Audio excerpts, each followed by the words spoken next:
Assalamualaikum warahmatullahi wabarakatuh. Kepiye kabare bocah-bocah? Muga-muga padha sehat kabeh ya. Lah, dek winginane awakmu kabeh wis padha nyinaoni babagan mangerteni perangane cerita saka judul asal-usul kutha Surabaya. Dene saiki awakmu bakalan nyinaoni babagan ngidentifikasi pokok-pokoke cerita. Semaan kanthi setiti ya, amarga ing pungkasan video bakalan ana tugas evaluasi sing kudu mbok garap. Wacan asal-usul kutha Surabaya iki kasusun saka 6 paragraf. Saben paragraf iku kasusun saka siji pokok cerita sing dikembangake. Pokok cerita bisa manggon ing ngarep, ing tengah, utawa pungkasan paragraf. Dene ukara sakliyane pokok cerita diarani ukara pangembang utawa ukara panjelas. Pokok cerita iku nggambarake punjere cerita sak paragraf. Dene ukara pangembang utawa panjelas iku njelasake isine pokok cerita sak paragraf. Mula bocah-bocah supaya bisa mbedakake pokok cerita karo ukara pangembang, coba gatekno wacan asal usul kutha Surabaya iki.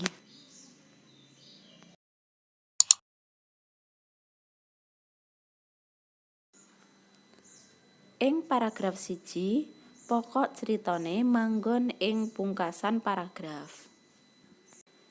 Amarga paragraf iki nduduhake menawa baya ketemu karo iwak sura sing lagi golek pangan. Dene ukara-ukara sadurunge iku sing diarani ukara pangembang utawa ukara panjelas. Amarga njelasake isine pokok cerita sing ana ing pungkasan. Saiki ayo ditutupno ngudari pokok cerita paragraf kepindho.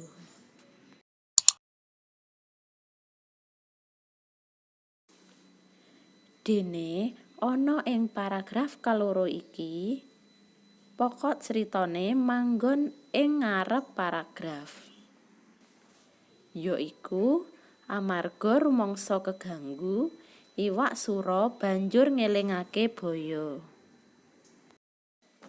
Dene ukara-ukara sak banjur iki sing diarani ukara pangembang utawa panjelas. Isine medharake kepiye carane iwak sura ngelingake baya. Saiki banjur golekana pokok critane paragraf sing ketelu.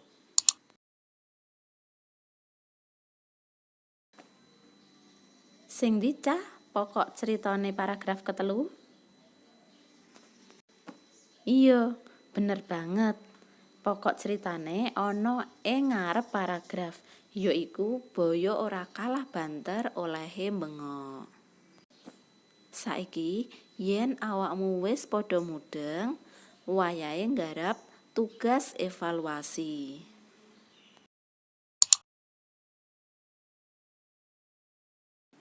Kanggo tugas evaluasi, coba temokno pokok-pokok cerita paragraf sak banjure. Garapen ana ing buku tugasmu, banjur uploaden.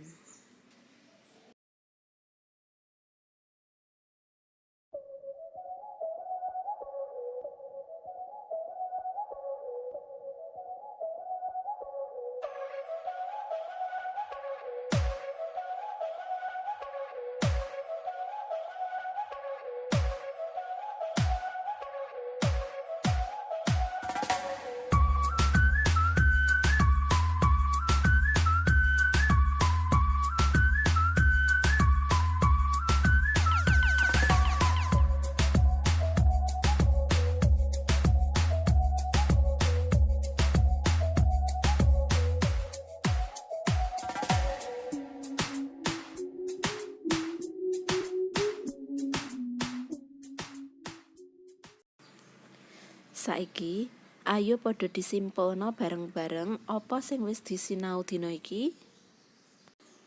Yo bener, saben paragraf iku ana siji pokok cerita.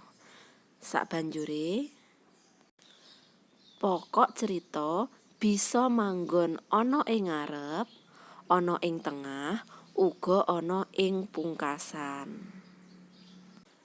Banjur kanggo mbedakake pokok cerita karo ukara pangembang, yaiku pokok cerita iku dadi punjere cerita ing paragraf kuwi. Dene ukara pangembang iku medharake pokok cerita. Cukup sakmene ya cah video pasinaon dina iki. Pesene ibu, awakmu kabeh kudu sregep sinau tur jaga kesehatane.